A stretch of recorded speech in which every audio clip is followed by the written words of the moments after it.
सभी मुक्ति भक्ति के प्रेमी सज्जनों को सतनाम साहिब बंदगी। आज सतगुरु कबीर साहिब के मूल ग्रंथ बीजक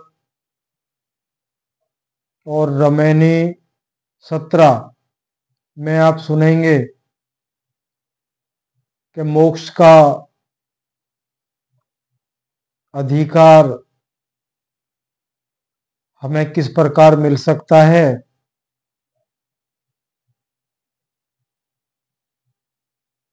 जिससे हम अपने निज घर,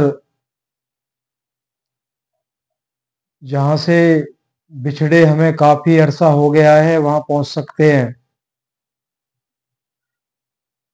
तो बड़ा ही सुंदर वाणी है सतगुरु कबीर साहिब की,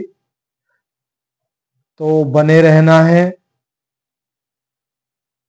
जिनको सतगुरु कबीर साहिब से प्रेम है और मोक्ष चाहते हैं तो जरूर सुनिए।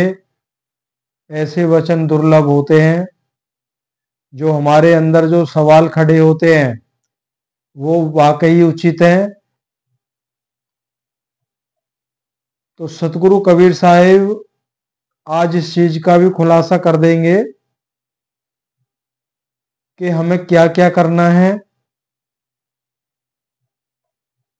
बाकी जिज्ञासा तो हम सभी की है, कोई जीव ऐसा है ही नहीं जो ये कहे मुझे कोई मोक्ष नहीं चाहिए।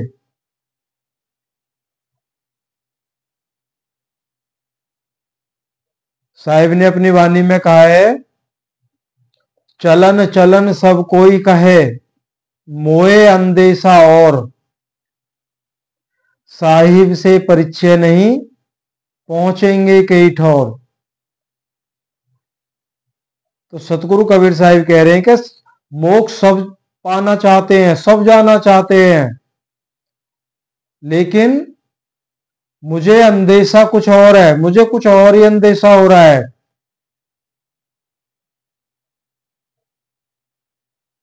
क्यों? हमसे विषय वासनाएं छोड़ी नहीं गई हैं, तो इसलिए साहिब कह रहे हैं मुझे अंदेशा और साहिब से परिचय नहीं, पहुंचेंगे कई ठौर। जब उस सतगुरु से उसका दिया हुआ उपदेश को हमने ग्रहण ही नहीं किया तो कोई ठौर ठिकाना नहीं है। कह रहे हैं पता नहीं ये कहां पहुंचेंगे। ये सतगुरु कबीर साहिब ने कहा है। आइए शुरू करते हैं बीजक रमैनी नंबर 17। पहले शब्द लेते हैं, 5-6 लाइन का शब्द है, उसके बाद में अनुवाद की तरफ चलेंगे। और एक बार और ध्यान दिला देते हैं, बहुत अच्छी साहिब ने इस रमैनी में खुलासा किया है, ध्यान से सुनना है।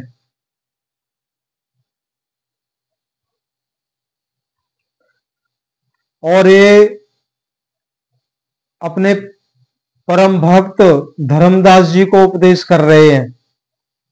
जस जीव आप मिले यस कोई, बहुत धर्म सुख हृदय होई।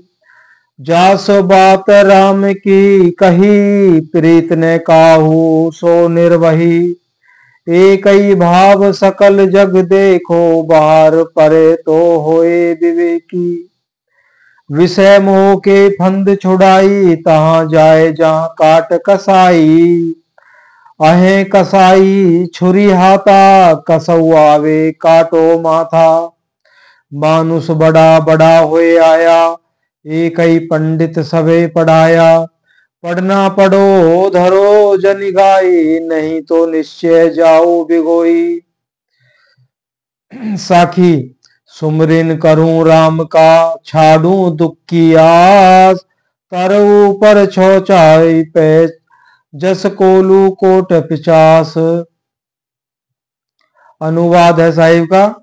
सतगुरु कबीर साहिब कहते हैं, हे सच्चे जिज्ञासु, जैसे निर्मल हृदय के अधिकारी अनुरागी जीव तुम मुझे मिले हो। धनी धर्मदास जी से कह रहे हैं सतगुरु कबीर साहिब, हे सच्चे जिज्ञासु, जैसे निर्मल हृदय के अधिकारी अनुरागी जीव तुम मुझे मिले हो। ऐसा ही यदि अन्य कोई मिल जाता है तो मेरे हृदय में बहुत ही धर्म तथा आनंद होता है, क्योंकि ऐसे ही निरपक्ष सत्य के खोजी जिज्ञासु से उस परम तत्व महाचेतन सतपुरुष परमात्मा राम के विशुद्ध ज्ञान तथा ध्यान की बात मुझसे कहे बिना नहीं रह जाती, जो उस एक सतपुरुष परमात्मा के अतिरिक्त वह अन्य किसी के प्रति नहीं निभाता है, अर्थात अन्य किसी से प्रेम नहीं करता है। 3 लोक और 14 भुवन रूप समस्त जगत में दुख सुख आदि को एक ही समान दशा में देखकर इस दुख में जगत एवं विषयों से मन को हटाकर जो बाहर अर्थात पृथक अलग होकर वैराग्यवान हो जाता है और सार स्वरूप महाचेतन सतपुरुष परमात्मा में अपनी स्थिति कर जाता है, वही सच्चा जिज्ञासु है, साधक है और विवेकी तथा ज्ञानी होता है। जो जिज्ञासु साधक सच्चे प्रेमी सतगुरु की शरण में जाकर उनके सत उपदेश श्रद्धा पूर्वक धारण करता है और संसार को असत्य परिवर्तनशील समझकर उससे पृथक होकर अलग होकर मुक्ति जड़ चेतन आत्मा एवं महाचेतन सतपुरुष परमात्मा का भली प्रकार विचार करता है और स्त्री पुत्र तथा धन आदि पदार्थों के विषय भोग सुख में जो मोह होता है उसे फंदा समझकर अर्थात बंधन समझकर उसको अपने आप को छुड़ा लेता है, वही ज्ञानी तथा मोक्ष का भागी होता है।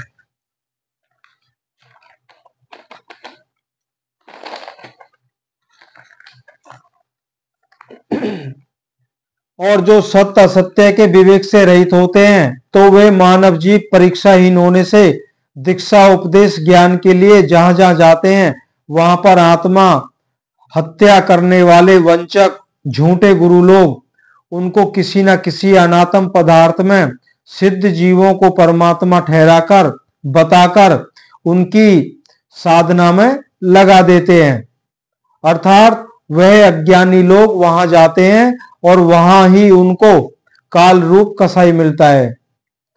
अब यहां सतगुरु कबीर साहिब ने जो बताया है थोड़ा मोटे तौर पे समझ लेते हैं। सतगुरु कबीर साहिब कह रहे हैं, हे धर्मदास, तेरे जैसा सच्चा प्रेमी जिज्ञासु अन्य ने मतलब अन्य कोई मुझे मिलता है तो उस परम पिता परमात्मा का जो सार तत्व ज्ञान है, जो मूल ज्ञान है, जो वो भेद है, बगैर बताए मेरे से नहीं रहा जाता है। अगर तेरे जैसा अन्य कोई ऐसा प्रेमी जिज्ञासु मिलता है तो सतगुरु का तो काम ही ये है, जो सतगुरु की तरफ देखता है तो सतगुरु उसकी तरफ देखते हैं, उसको अपनी शरण में लेते हैं।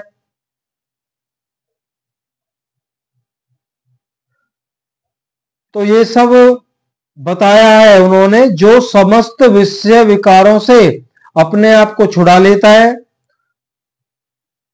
इस संपूर्ण जगत को वो झूठा समझकर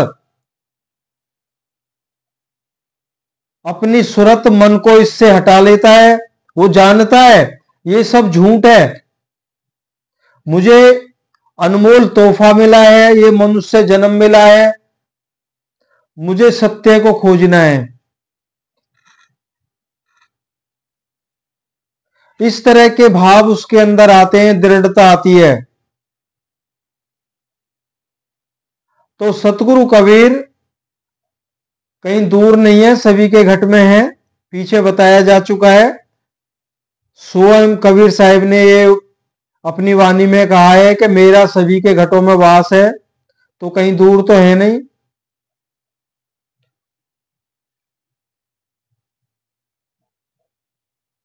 और सच्चे गुरु की तलाश में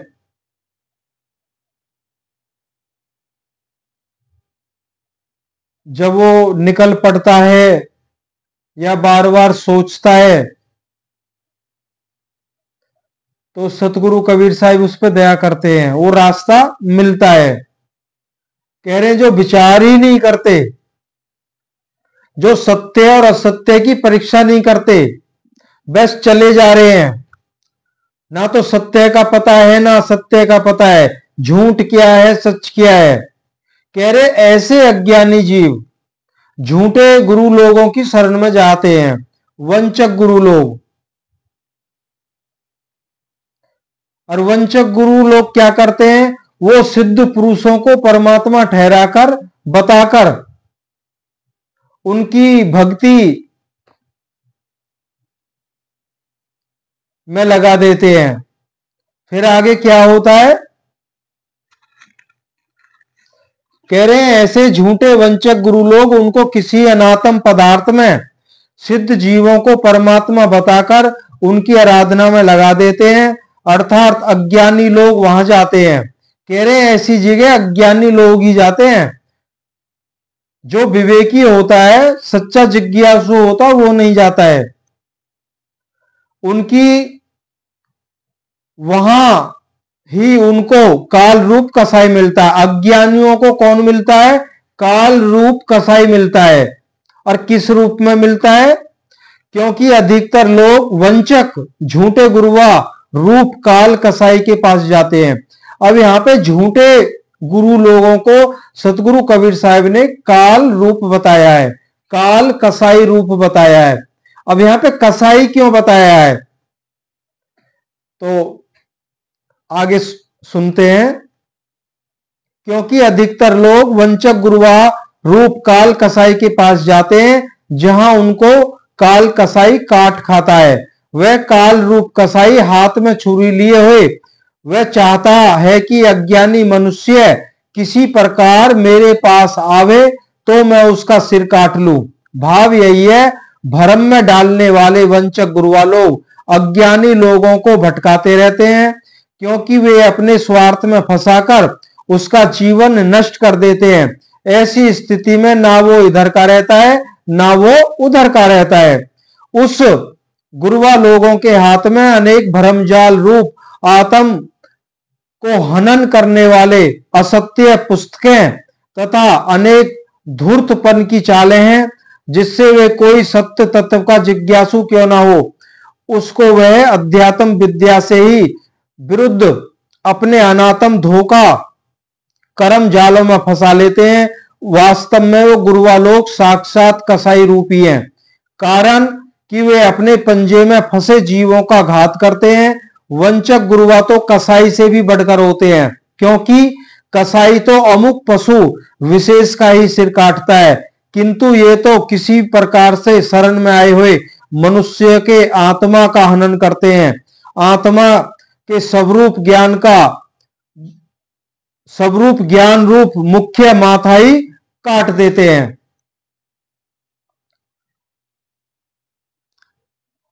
अतः सदा के लिए जन्म मरण के चक्कर में डालना ही माथा काटना है।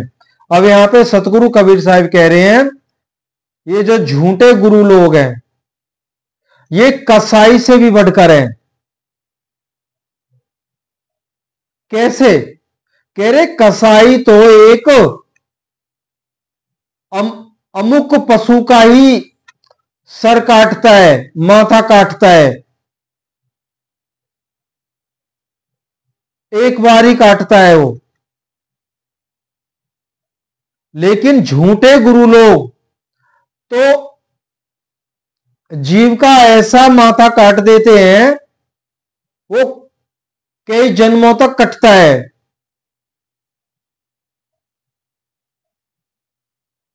कह रहे हैं इनके हाथ में जो छुरी है वो क्या है, असत्य ज्ञान और ऐसी ऐसी पुस्तकों का, स्वयं से लिखी पुस्तकें भी होती हैं जिनमें ये भ्रमजाल फैला के रखते हैं। तो उस ज्ञान, असत्य ज्ञान रूप के भ्रमजाल में जीवों को फंसाते हैं। जब जीव फंस जाता है तो क्या होता है, जीव आया तो अपना आत्मा का कल्याण करने के लिए, ये देव दुर्लभ तन मिला है, अनमोल जन्म मिला है, अपना कल्याण चाहने के वास्ते ये ऐसे गुरु लोगों की शरण में पहुंचता है। ये गुरु लोग असत्य ज्ञान रूपी छुरी से इसका माथा ही काट देते हैं, जिससे उस भ्रम में पड़कर इस अनमोल रतन शरीर को खोकर ये अनंत 84 लाख योनियों में भटकता है, तो बार बार जन्म लेता है, बार बार मरता है। कह रहे इनके चुंगल में ऐसे ऐसे भी सच्चे जिज्ञासु हंस भी आ जाते हैं, जो पहले से ही वो अपने आप को इतना शुद्ध कर चुके होते हैं, अपने आचरण में सत्यता स्थापित कर चुके होते हैं। वो जिनकी मोक्ष रूपी मार्ग इतना तैयार हो चुका होता है, कहते हैं ना तेल भी है और बाती भी है, दिया भी है, सब कुछ तैयार है, और उस दीपक को जलने के लिए एक चिंगारी की आवश्यकता है। ऐसे ऐसे भी सच्चे जिज्ञासु जब झूठे गुरुओं की शरण में पहुंचते हैं तो उनका जो रया सया तेल और जो बाती लगी हुई थी वो सब खंड खंड हो जाता है, ना दिया ना तेल ना बाती। तो आत्मा का हनन करना ही झूठे गुरुओं का काम है, और आत्मा को घात पहुंचाना इससे बड़ा कोई पाप भी नहीं है। तो सतगुरु कबीर साहब ने निर्भयता से कहा है, झूठे गुरु कसाईयों से भी बढ़कर हैं। तो इसलिए साहब ने कहा है, खूब ठोक बजा के विचार करना चाहिए। ये दे दोबारा हाथ नहीं आएगी, अगर आ भी गई तो साहब ने एक जगह कहा ना, दे धरे का दंड सब काहू को हो। अगर हम दोबारा मनुष्य बन के आ भी गए तो कह रहे इस शरीर को दोबारा प्राप्त करने का भी बहुत बड़ा अथाह दुख सहना पड़ता है, ये आसानी से प्राप्त नहीं होती है। गर्भ अवस्था में जो 9 महीने का समय होता है, वो 9 महीने का समय ऐसे नहीं है, बड़ा अथाह दुख जीव सहता है।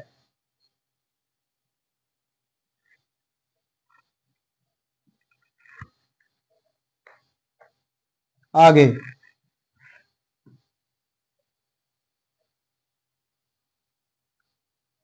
कहते हैं, संसार में मनुष्य अन्य सब योनियों के प्राणियों की अपेक्षा बड़ा है और इस संसार में बड़ा होकर ही आया है, परंतु यज्ञ आदि कर्मकांड के जाल में फंस गया और एक ही ब्रह्मा रूपी पंडित ने सबको कर्मकांड का पाठ पढ़ाया। अब यहां पे ब्रह्मा जी रूपी पंडित ने सभी को कर्मकांड रूपी पाठ पढ़ाया।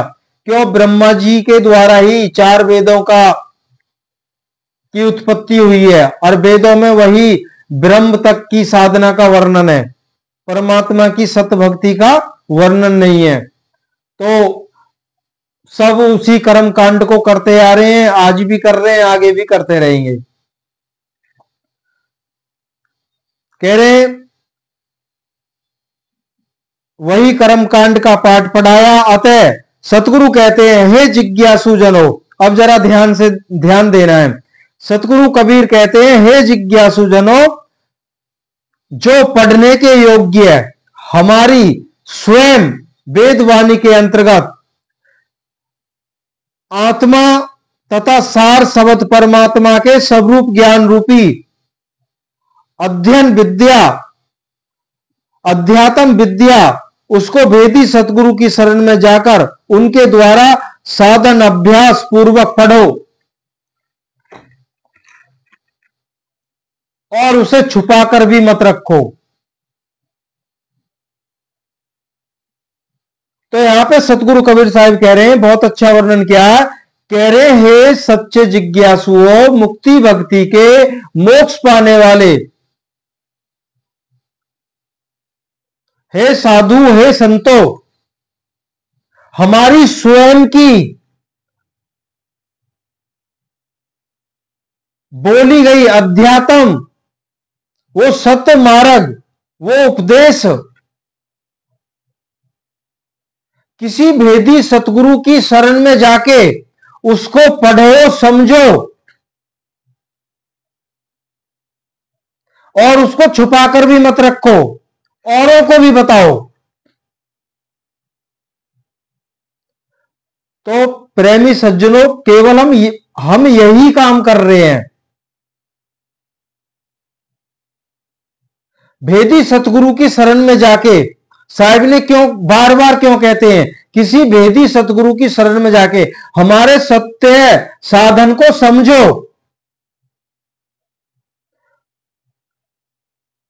तो भेदी सतगुरु या सच्चा गुरु कौन होता है? जो उस भेद का सही सही पता बताए, वो होता है सच्चा गुरु। जब उस सत्य रास्ते पे डालने वाला सच्चा गुरु होता है, और जब साधक उस रास्ते पे चलता है, जब उसमें पूर्णतया पाता है, वहां भेदी सतगुरु कबीर काम करते हैं, जो हमारे घट में बैठे हैं। फिर उस जो गुप्त भेद है, जिसको सार नाम, सार शब्द, नी अक्षर, विदे, अखय आदि नामों से उसको बताया गया है, वो सतगुरु कबीर साहब उसे लखाते हैं। बाकी स्वयं से बीजक पढ़ना नहीं समझ में आएगा। बीजक को कौन समझाए? या तो कोई जिज्ञासु भेदी सच्चे गुरु की शरण में रहा है, वो बीजक को वो बीजक वाणी को समझता है, और वो बीजक वाणी का शुद्ध निचोड़ आगे समझा भी देगा। क्यों? वो ऐसे गुरु की शरण में रहा है जो उस भेद का ज्ञाता है। जो उस भेद का ज्ञाता ही नहीं है, कोई हमें ऐसा मिला ही नहीं है, बीजक को हम कतई नहीं समझ सकते। बीजक वित बतावे जो वित गुप्ता होए, बीजक उस धन का पता बताता है जो धन गुप्त है।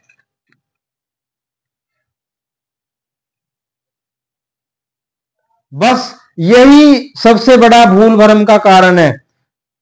हम खूब बीजक सुन रहे हैं, साहिब की और भी शब्दों को सुन रहे हैं, रमैनी सुन रहे हैं, साखियां सुन रहे हैं, जो संकेत दिया जा रहा है उसको हम नहीं समझ पा रहे। क्यों? पहले उसके बारे में जाने ही नहीं है।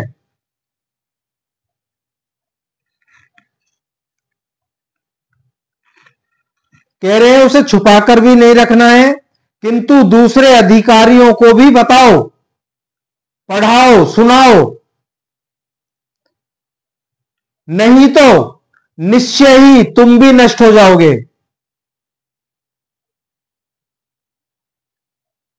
अब देखो, कह रहे हैं जब सतमार्ग को जान गए हो, अगर आप ऐसा नहीं करते हो तो निश्चय तुम भी नष्ट हो जाओगे।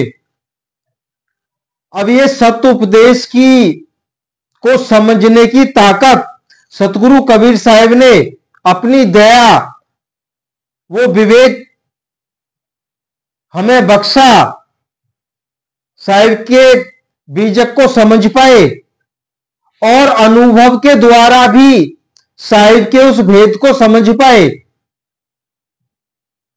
तो हम भी नष्ट हो जाएंगे। कब नष्ट होंगे? अगर हम इसको अपने तक सीमित रखते हैं और हम पूरी तरह से नहीं चल पाए सतमार्ग पे, तो हमारा शरीर छूट गया, तो वो नष्ट होना साहिब ने इसलिए बताया कि आपने दूसरे को बताया ही नहीं। हो सकता है जिसको बताया, जो अधिकारी है, वो इस मार्ग पे चल के उसका मोक्ष संभव हो सकता था, लेकिन आपने इसको छुपाया और बताया नहीं, ना चले और ना किसी को चलने दिया, स्वयं नष्ट हो गए। ये बहुत गहरी बात है। इस चैनल पर आपको मोक्ष का जो सत्य मार्ग है, बिल्कुल वो क्लियर आपको सुनने को मिल रहा है। चलना नहीं चलना वो हम सबकी अपनी अपनी प्रेम विरह वैराग के ऊपर है, लगन के ऊपर है, कितनी तड़प है, कितनी हमारे अंदर भूख है।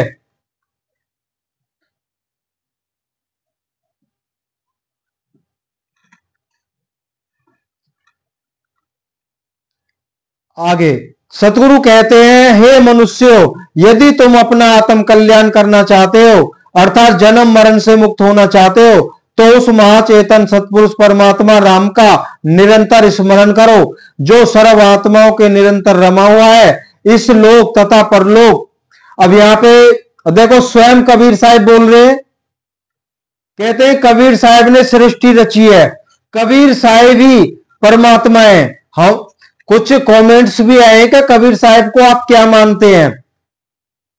अब जिन्होंने कमेंट्स किया है, अब हम जानते हैं वो कौन है। ये कमेंट्स वही करते हैं जो कबीर साहब को परमात्मा मानते हैं। कबीर साहब परमात्मा नहीं है, उन्होंने सृष्टि की रचना नहीं की है। कबीर साहब स्वयं सिद्ध चेतन आत्मा है। वो जीवों को सतगुरु रूप में आके अपने हंसों को उनका तरन तारण करने आए थे। यहां पे स्वयं कह रहे हैं सतगुरु कबीर साहब, सतगुरु कहते हैं कि हे मनुष्य, यदि तुम अपना आत्म कल्याण करना चाहते हो, अर्थात जन्म मरण से मुक्त होना चाहते हो, तो उस महाचेतन, अब बोल रहे हैं ना, उस महाचेतन सतपुरुष परमात्मा सच्चे राम का निरंतर स्मरण करो। ये नहीं कह रहे मेरा स्मरण करो, सतगुरु कबीर साहब ये नहीं कह रहे मेरा स्मरण करो, वो कह रहे हो सार स्वरूप परम पिता परमात्मा, उसका स्मरण करो जो सच्चा राम है, जो सर्व आत्माओं के निरंतर रमा हुआ है। इस लोक तथा परलोक विषयों से जो कि परिणाम में दुख रूप है, उनके सुख भोगों की आशा को छोड़ो, त्याग दो, नहीं तो नीचे और ऊपर धरकर माया के करोड़ों कोलुओं के 50 पत्थरों के बीच में यमराज निरंजन काल भगवान पेलेगा। नीचे नरक, ऊपर सुरक के बीच में रखकर काल पुरुष तुमको पीसेगा। अब यहां पे सतगुरु कबीर साहब कह रहे हैं, लोक परलोक दोनों में जो भी समस्त विषय वासनाएं, उनसे जितना जल्दी हो मुक्त हो जाइए, और नहीं तो स्वर्ग और नरक रूप दो बड़े बड़े पत्थरों के बीच में रखकर काल भगवान तुम्हें पीसेगा। और पीसते ही तो आ रहे हैं।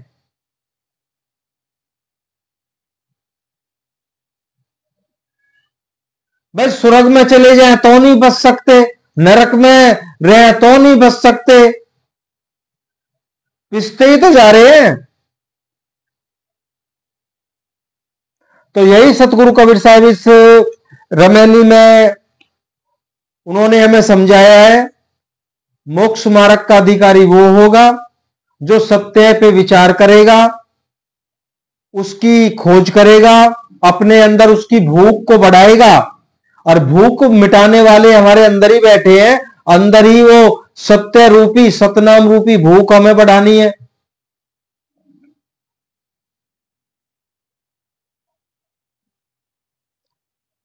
और जितना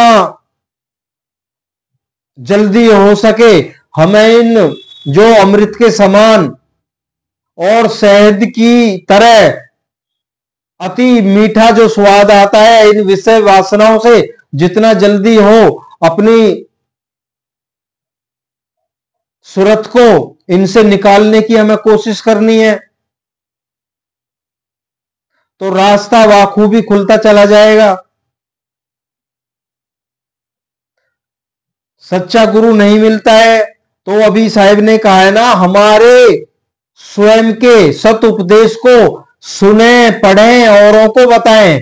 यहां औरों को जो शब्द आ रहा है, हर किसी से दिमाग खोरी नहीं करनी है, हर कोई समझेगा भी नहीं। जो सच्चा जिज्ञासु है, अधिकारी है,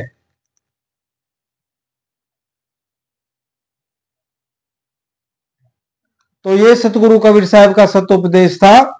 अगर ऐसा कर पाएंगे तो मोक्ष संभव है। सतनाम साहिब बंदगी।